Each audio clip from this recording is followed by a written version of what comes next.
People all across the country and all around the world saw this image on September 14th of last year, the prayer. Wilmington firefighters gathering together after saving Adam Johnson's life. They're praying for Mr. Johnson's wife and child, who they could not save after a tree fell on the family's home during Hurricane Florence. More than a year now, and hundreds of fire and rescue calls later, memories of that day are still etched in the minds of these firemen, and likely will be for the rest of their lives. Firefighters arrived at 24 Mercer Avenue just as Hurricane Florence made landfall. A tree estimated at 80,000 pounds had crushed part of the Johnson family's home, killing Leisha Johnson and her 7-month-old son, and trapping her husband Adam. He was pinned basically from his waist down. But, you know, we were asking him, you know, questions, you know, who was in the room with him, where are they? And, you know, he was telling us that his wife and baby were in there. We're doing everything from underneath him to get him to drop while they're trying to get the tree up. So it was just a group effort of both teams to free his lower body. After 3.5 hours of meticulous, dangerous work, firefighters brought Adam Johnson out alive. Once we removed him with just a little bit more digging, we saw her, and it was just immediately we knew that, you know, that she was deceased. The emotions on the faces of the firefighters told the story. They gathered together and prayed for the lives they could not save.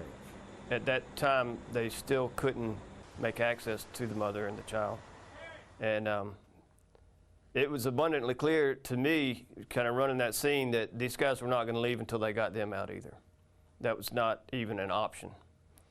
So it was a kind of a regroup, and a prayer was said, and then it's time to get back to work to get them out. Crews worked for several hours, cutting away the floor and even a wall of the house to secure the bodies of Leisha Johnson and little Adam. It stuck out because of where they were in relation to Mr. Johnson. They were all right there. I mean, when I saw exactly where the mother and the baby were, it just killed me how close we had been working around them the entire time. No offense to the media, to you, but I wasn't going to let the cameras capture the image of them being brought out. So we asked the police to relocate the media so that they didn't get a camera angle on bringing out these two. And these men put them in a Stokes basket, and they laid the baby on the mother, and they covered him, and we carried him out behind a blue wall of firefighters and put him in an EMS unit. These are human beings. They have feelings, they have families, you know? And so that was in recognition of the fact this was a family. They didn't know this family, but that was a family. Sorry.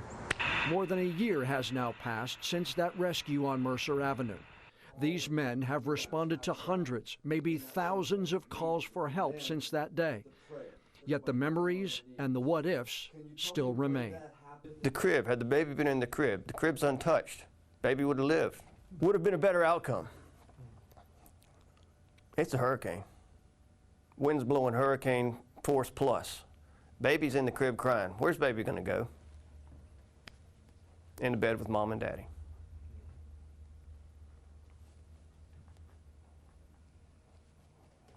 Life's not fair. It's something that's never going to leave you. You remember sight, smell, you remember all this stuff. It's weird how you never forget some things.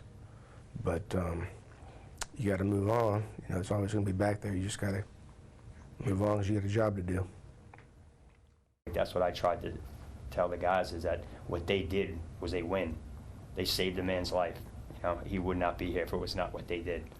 And but you still hear how hard they take on someone that happened before they got there, that they weren't. They still look at that as defeat because it's a very tough pill to swallow sometimes.